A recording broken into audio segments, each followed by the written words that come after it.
Orai por nós, para que a palavra do Senhor seja divulgada rapidamente. Temos pressa em divulgar a palavra e receba a devida honra, como aconteceu entre vós. Aqui nós vemos que a palavra tem que ser honrada. A palavra tem que ser honrada. Honrada, irmão. Tem que ser honrada. Hoje nós tivemos aqui uma aula excelente do presbítero Nascimento, falando sobre a Bíblia. Uma aula de escola dominical maravilhosa. Ele pregando aqui, ensinando, versionando. E a conclusão de tudo que o presbítero Nascimento ensinou é que a palavra de Deus tem que ser honrada. A palavra de Deus. Ainda tem gente dizendo: mas a palavra de Deus está desatualizada. Ela não é atemporal, ela não é imutável, ela não é a palavra de Deus. Como ela está desatualizada? Eu não entendo isso. Como é que crente, olha, antigamente a gente sofria perseguição de católico, sofria perseguição de espírita, macumbeiro, feiticeiro. Hoje a gente sofre perseguição de quem diz ser crente. Os crentes vai numa pegada desenfreada, interpretando a Bíblia de uma maneira tão errada, tão bagunçada. Os teólogos do Google, né? Teólogo de Google está assim, ó, dentro, nas igrejas, teólogo do Google. O cara assiste um vídeo, já se torna teólogo e já se acha no direito, apto para ensinar, doutrinar e interpretar. É muito complicado isso. Não tem nem um primeiro grau completo, não tem nem um segundo grau completo, não tem nível superior, não estudou teologia, mas se acha teólogo, apto para interpretar, ensinar e doutrinar.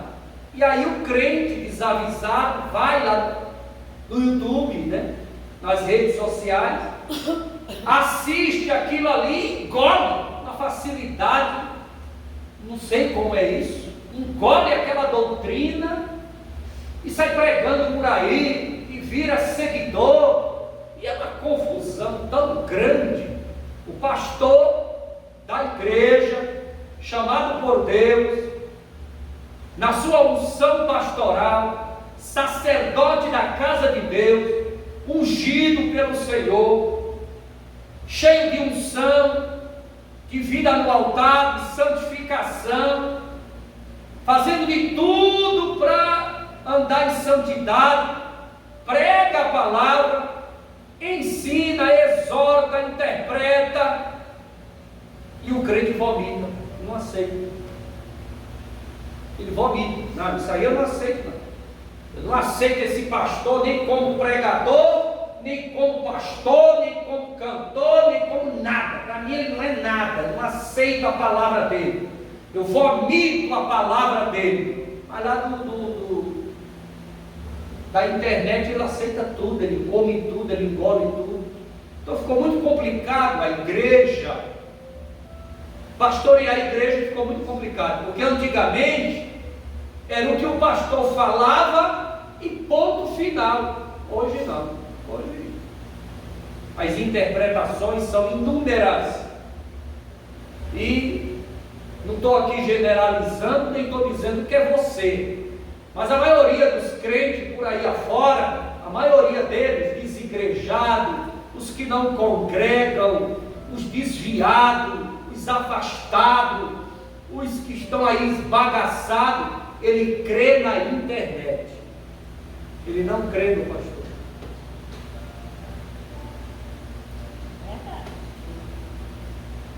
E você vai fazer o quê?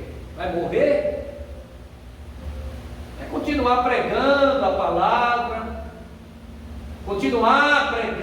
palavra, e pronto. Quem crê, crê, quem não crê, vai fazer o quê? Mas a coisa está muito séria, está muito complicada. E olha, Deus me livre, é cada ensinamento que tem na internet, não tem que suporte. As interpretações, Deus me livre. E o versículo de número 2: orai também para que sejamos libertos dos homens perversos e maus, pois a fé não é de todos. Dá para entender isso? Dá para entender esse versículo? Dá? A fé não é de todos, irmão. Aí você fica lá dentro da sua casa, porque fulano tem que ser crente, porque Beltrano tem que ser crente, porque tem que ser crente, porque tem que ser crente.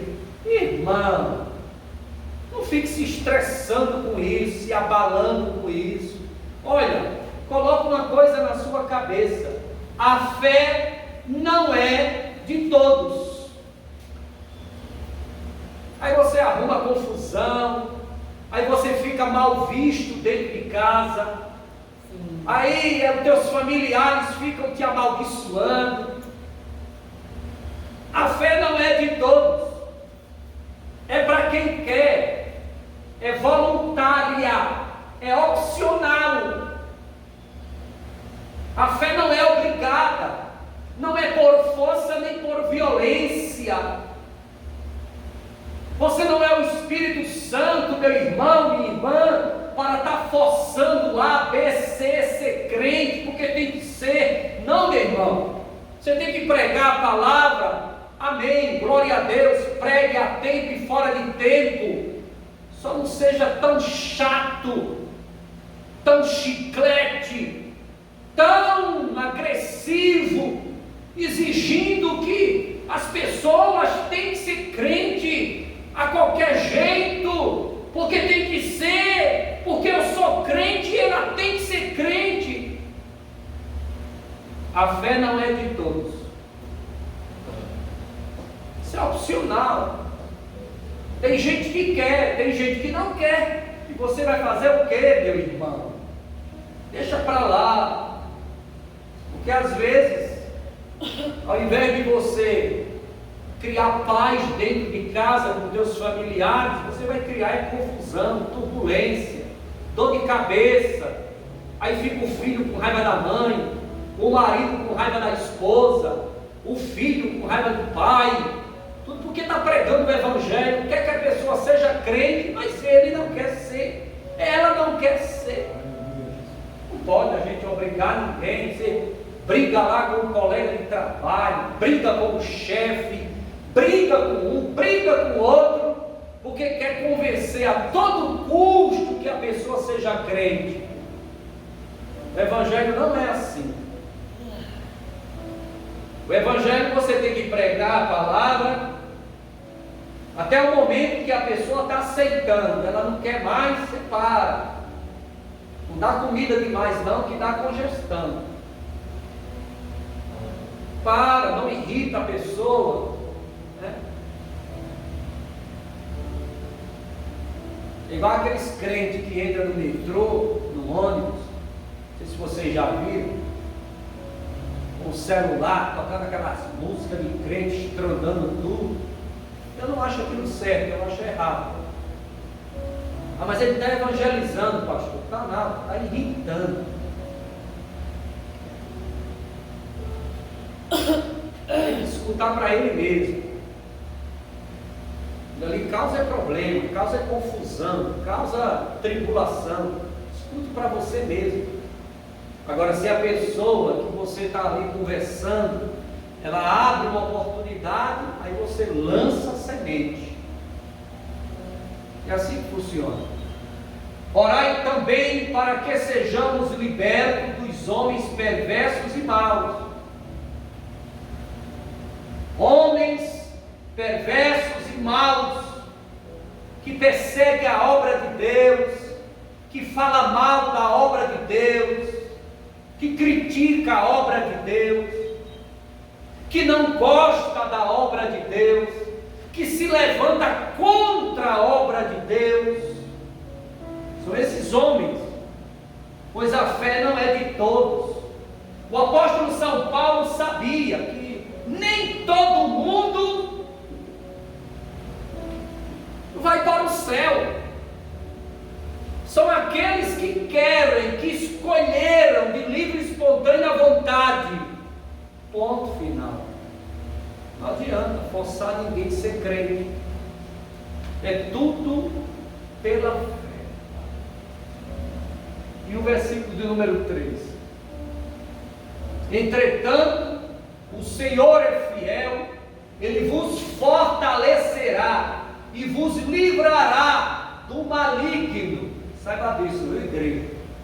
Quem cuida de você é Jesus, quem guarda você é Jesus, quem está do teu lado é os anjos do Senhor, te assistindo e dando assistência, para que não tropeces em pedra nenhuma. O Senhor te guarda, o Senhor te protege, o Senhor te abençoa, o Senhor te ajuda, o Senhor é contigo. Diga amém. Versículo 4. Confiamos no Senhor, que estais realizando e continuareis a cumprir as orientações que vos entregamos. O apóstolo entrega as orientações para a igreja e a igreja cumpre aquilo que foi orientado. Isso é igreja. Isso é igreja. A igreja, ela tem suas orientações. Tem gente que tem dificuldade de aceitar, eu não concordo, eu não aceito, eu não faço. É uma opção sua, né? Mas quem quer fazer parte da igreja, quem verdadeiramente é igreja, quem quer ser corpo de Cristo Jesus, Ele é o cabeça, você é o, nós somos membros do corpo de Cristo, obedece, né? Obedece às orientações entregue pelo pastor, pelo sacerdote, pelo apóstolo, pelo bispo. Aquele que está na frente da obra dá as orientações e você obedece. A Bíblia diz que é melhor obedecer do que sacrificar, irmão. Obedecer é melhor do que um jejum, obedecer é melhor do que uma oração de madrugada, obedecer é melhor do que você fazer qualquer sacrifício. Obedecer é melhor do que sacrificar. Tem pessoas que sacrificam tanto, mas não obedecem. E se trazendo isso para a palavra de Deus, você está correndo atrás do vento, perdendo o seu tempo. Obedeça. O princípio da sabedoria, obedecer, fazer aquilo que o Senhor está mandando que você faça, é muito importante para chegarmos nos céus, nas mansões celestiais, é obedecer. E o versículo de número 5, o Senhor dirija os vossos corações ao amor de Deus e na constância de Cristo. Ele fala amor de Deus, constância de Cristo. O que é ser constante? É todo o tempo, irmão. Está ali, firme, todo o tempo. Ser constante. Você não pode, irmão, ficar oscilando, cocheando entre dois pensamentos. Fica constante na obra. Constante na obra, constante. constante na obra. A obra precisa de pessoas constantes, todo o tempo ali. Eu sei que a vida, ela é muito corrida, né? Traz muito trabalho, muitas ocupações. Às vezes a pessoa fica doente, às vezes a pessoa está trabalhando, às vezes a pessoa não pode. Claro, isso nós entendemos, nós compreendemos. Mas tirando essas coisas, fica constante na obra de Deus. Jesus precisa de você. A igreja precisa de você. A obra de Deus precisa de você. Todo crente tem uma chamada, todo crente tem um lugar,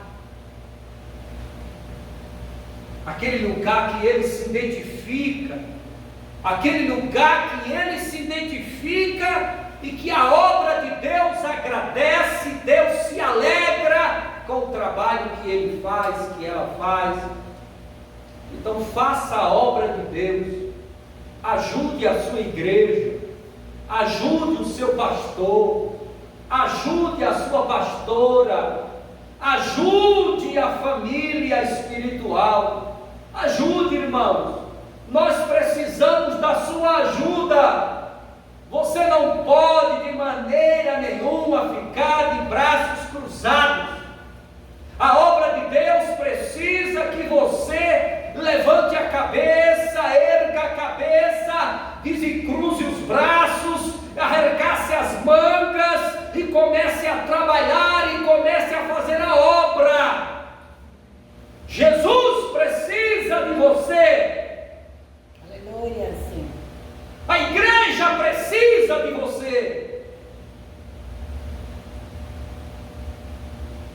Nós precisamos da sua ajuda. Tem tanta coisa para se fazer numa igreja, tanta coisa,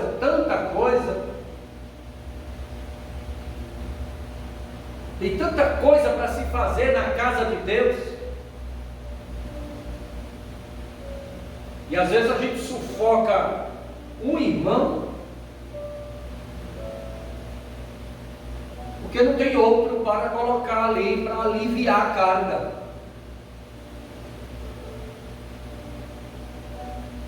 Porque a disponibilidade é pouca, quase nada. A obra de Deus precisa de você.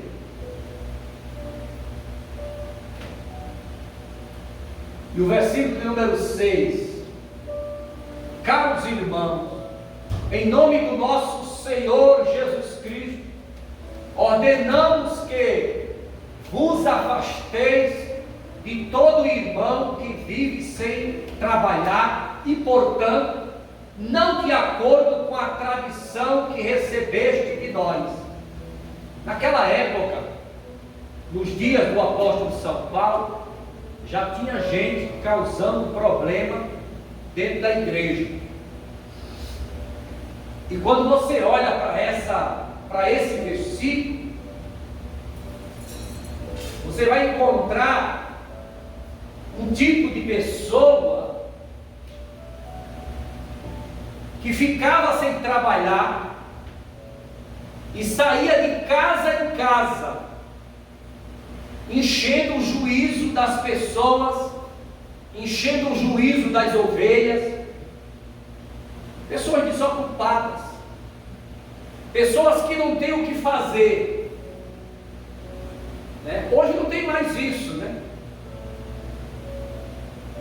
Hoje as pessoas entram em contato em tempo real, através das redes sociais. Mas antigamente não tinha redes sociais, não tinha WhatsApp, não tinha nada disso. Existia uma classe de irmão que ficava sem trabalhar, desocupado, e saía de casa em casa, só conversando abobrinha, falando mal. E o apóstolo São Paulo disse o seguinte: irmãos, em nome de Jesus, ordenamos que vos afastei de todo irmão que vive sem trabalhar, e portanto não de acordo com a tradição que recebeste de nós. Ele está falando de pessoas desocupadas, que não tem o que fazer e que anda perambulando.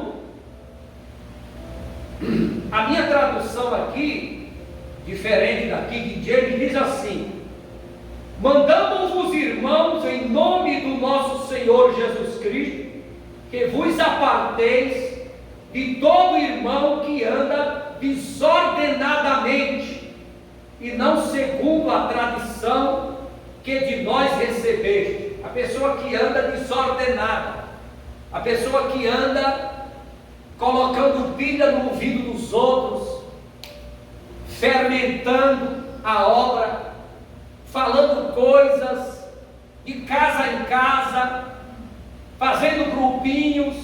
Esse tipo de gente você tem que se afastar. Se afaste.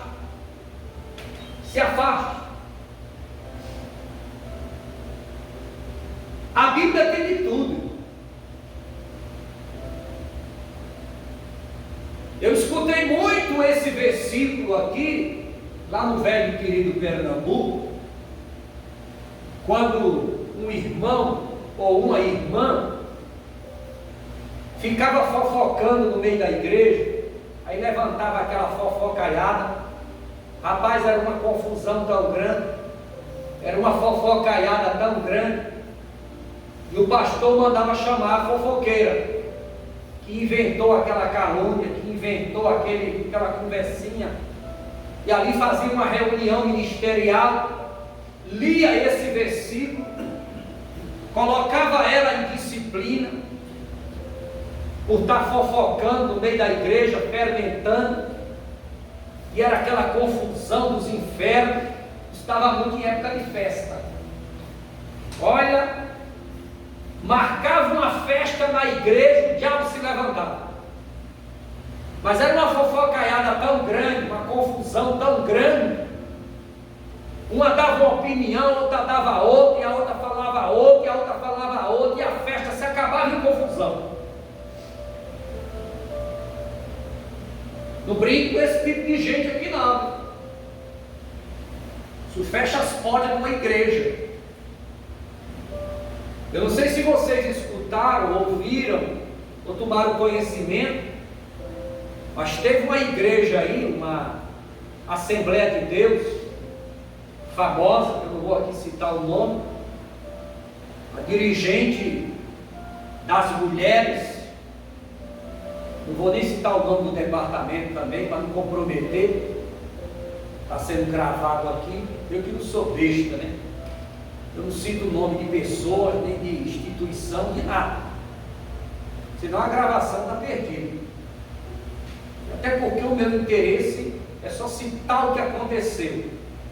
Não tem interesse nenhum em estar citando aqui nome de seu ninguém. Aí, a confusão foi tão grande no meio daquelas irmãs, daquele congresso. O congresso aconteceu, veio os cantores, veio os pregadores, a festa aconteceu. Mas no final da festa, a irmã foi para casa, a chefe, a dirigente, a chefe geral, e se enforcou. Fofoca. O psicológico da mulher abalou tanto, a festa todinha, ela chorando, o povo notando aquilo, mas crente chorando é o quê? Ou está cheia do Espírito Santo, ou está cheia de unção, está cheia da glória, está cheia de poder, está cheia não sei de quê. É assim que a gente interpreta quando o crente está chorando. Está chorando, está cheio de bênção. Mas não era desgosto, era angústia, era fofoca, era conversinha de corredor. Inventaram tanta coisa da irmã, chegou em casa, botou uma corda no pescoço e morreu. Suicidou-se. Brinca. E era uma dirigente, aquelas dirigentes de peso. A mulher cometeu suicídio. Aí numa hora dessa, não foi ninguém falou nada, todo mundo vira santo, né? De acusador, vira vítima. Eu não sei de nada, não falei nada, eu não disse nada. Porque festa dentro de igreja ninguém quer fazer, mas quando alguém se levanta para fazer, o diabo se levanta para destruir. É assim ou não? Vocês que são antigos de igreja, sabem que é igreja, como é que funciona? Festa dentro de igreja ninguém quer fazer, porque dá muito trabalho. Até hoje eu estou carregando panela daquele café que teve aqui. Você acredita? Você acredita que até hoje eu estou lavando panela? Cadê a Rosana? Está aí, Rosana. Rosana, até hoje eu estou lavando panela. Um dia desse, a pastora pegou uma caixa ali e disse: leva essa caixa. Quando eu olhei, era um café. Eu digo: rapaz, ainda tem coisa? Tem que chegar em casa e tem que lavar. Eu lavo com o maior prazer, não tem problema nenhum. Mas até hoje nós estamos carregando coisa na caminhonete, para cima e para baixo, para cima e para baixo. Estou arrependido? Claro que não, irmão. Claro que não. O café foi uma bênção. E foi ou não foi? Não é arrependido que nada. Se tiver de fazer, faz de novo. Faz de novo e faz de novo. A obra de Deus tem que fazer mesmo. Dói quem doer, chore quem chorar, rir quem achar. Festa tem que ter, tem que fazer. Não pode desanimar, não pode parar, não pode dar asa para o diabo, não. Vamos fazer festa, vamos deixar o povo alegre. A obra de Deus precisa de alegria. Aleluia. Glória a Deus, já não é? Rapaz, pode passar o ano todinho carregando panela. E eu com isso, eu sei o que é igreja, irmão. Mas festa dá muito trabalho. Por isso que muita gente não quer fazer. E quando alguns se levantam para fazer, alguns se levantam para fazer a festa ali, o diabo começa a querer complicar o negócio. E aí os crentes não vigiam, empresta a língua, a boca para o diabo. Aí começa aquela confusão, e termina a pessoa fazendo o que esse irmão fez. Por isso que o apóstolo São Paulo diz: se afaste, senão você vai morrer. Se afaste, senão você vai acabar com a sua vida, você vai acabar com o seu ministério. Se afaste, senão até o azeite que tu tem vai ser derramado, vai perder a fé, vai apostatar da fé. Se afaste dessas pessoas que fica só e não quer fazer nada. O cara está fazendo, está trabalhando, está animado, aquela alegria, e está o outro aqui, ó, só azarando. O cara não fazer. Se o cara não se afasta, ele trava. Eu digo isso porque eu era obreiro de púlpito, lá no velho e querido Pernambuco. E às vezes o pastor falava: quem vai servir a Santa Ceia lá em Paraíso? Eu digo: eu vou, pastor. Mas de novo? Você de novo? Será que não tem nenhum obreiro aí que se anime para isso? Eu vou, pastor. E ir para Paraíso sem carro, porque carro não ia, bicicleta não ia, cavalo eu não tinha, e a certa distância do caminho também o cavalo não ia, era até mesmo, seco nas canelas. Aí eu e outro irmão levar a Santa Ceia para um casal de velhinho em cima de uma serra, morando numa casinha de pau-pique, atravessando o riacho com água no pescoço. Tinha que tirar a roupa, lá na frente vestir a roupa e lá na frente tirar de novo, e queria ir. E eu sei que quando eu pegava a Santa Ceia para levar, aí chegavam os caras: é besta, hein? Cada vez. Deixa o pastor ir, rapaz. Você se diz do pastor, deixa ele ir. Cabra besta. Ô, que besta. O pastor está aí, andando de carro, assim para baixo, parecendo um doutor, e tu andando a pé, cabra, bicho, muito bicho. Eu digo, rapaz, um obreiro desse, Deus do céu, leva esse homem na glória. Aí eu fiz o que com esse irmão? Fiz o quê? Se afastou. Me afastei. Sentava junto dele na hora do culto. O pastor falava uma palavra aqui no púlpito, ele chegava lá e resmungava. E eu escutando. E eu vou sair de perto desse camarada. Eu não sou doido, ficar perto de uma tribulação dessa. Comecei a sentar longe dele, ficar longe, me afastando. Às vezes ele me encontrava, Senhor, irmão, amém. Não está sumido. Minha vida, né, cheia de problemas.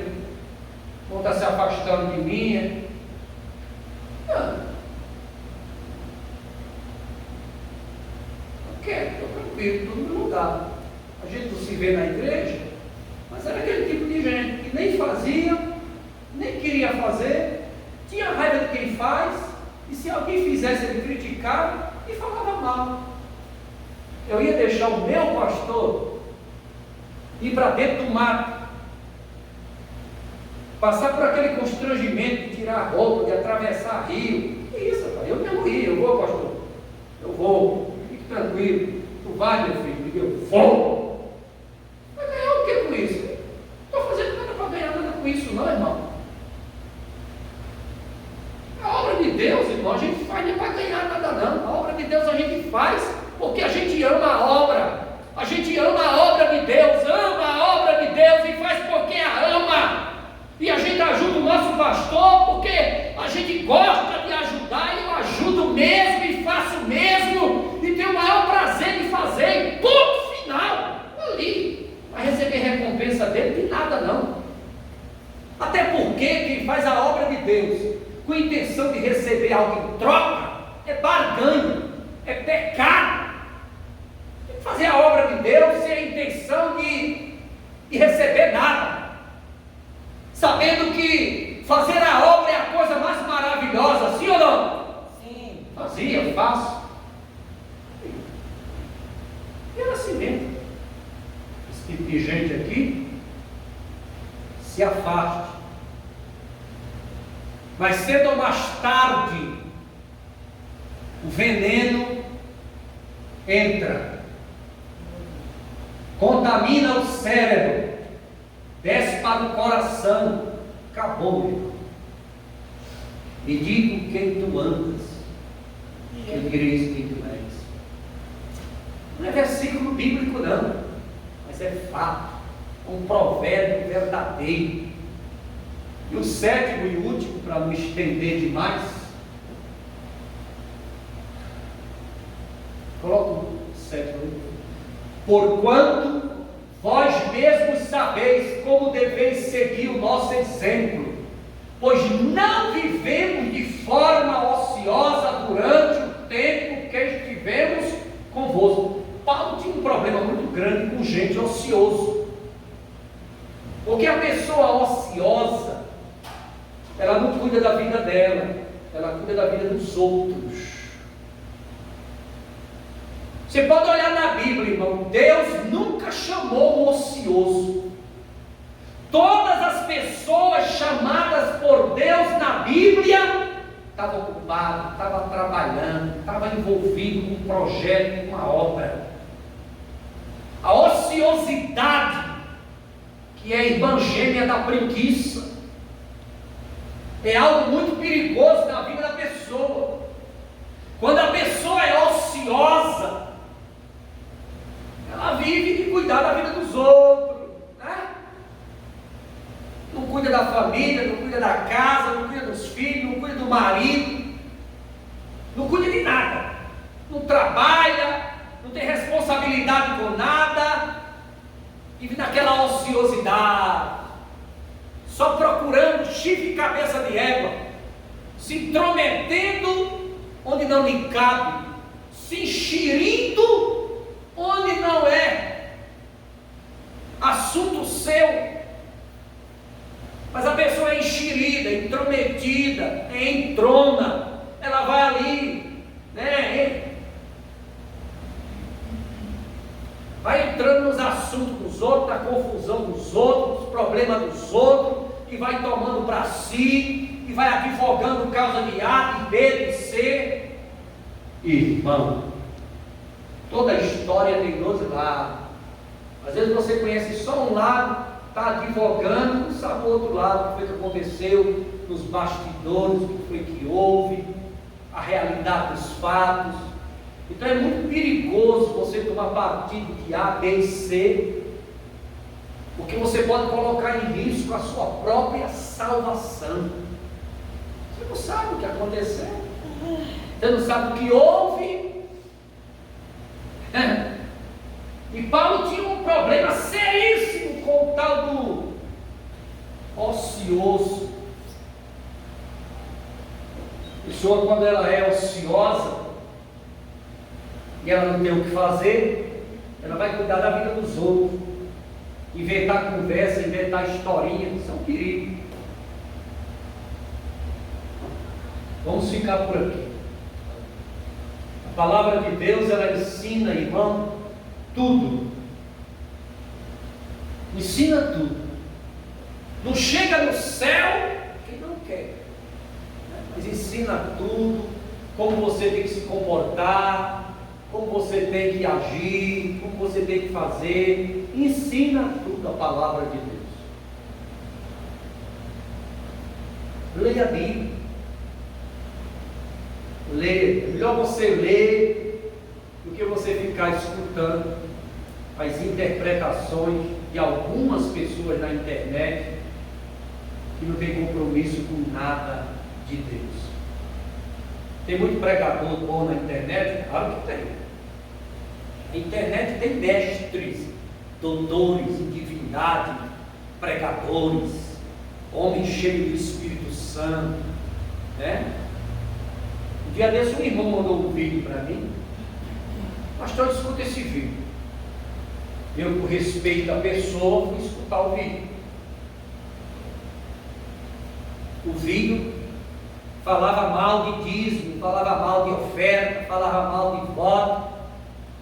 Eu não sei como é que um crente, na sua sanidade mental, manda um vídeo desse para mim, sabendo que eu não gosto disso.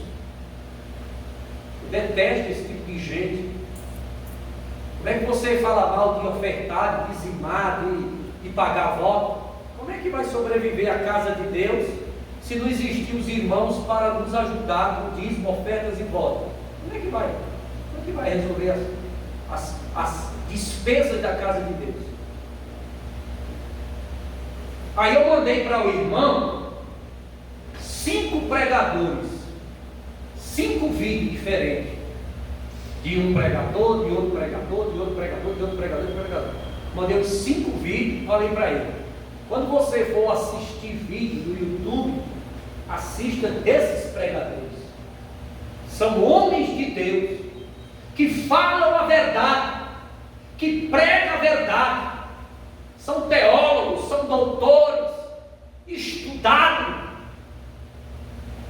homens que merecem confiança na palavra, que quando abre a boca, está abrindo a boca em nome de Deus, ensinando de verdade, no evangelho de verdade. Então escuta esses pregadores, não fica escutando esse tipo de gente não. O cara é um opinólogo da internet e pega todos os pontos frágeis, né? Pontos negativos, contrários, que ele acha para destruir a obra de Deus, e fica ali pregando e falando. E tem crente que dá ibope, curte, compartilha, ativa o sininho, se inscreve. Fala sério. Esse tipo de gente, nós temos que nos afastarmos. Se afaste de quem prega mentiras, falsidade, o contrário da Bíblia. Se afaste. Não dê like nesses vídeos não, isso não é de Deus não, isso pertence ao inimigo. Por que você não escuta pregadores renomados na doutrina genuína da Assembleia de Deus. Você tem que ouvir essas pessoas que não tem compromisso com nada, para nada, com nada, né? Não dê ibope para esse tipo de gente. Escute homens de Deus, homens que de verdade pregam a verdade. Amém?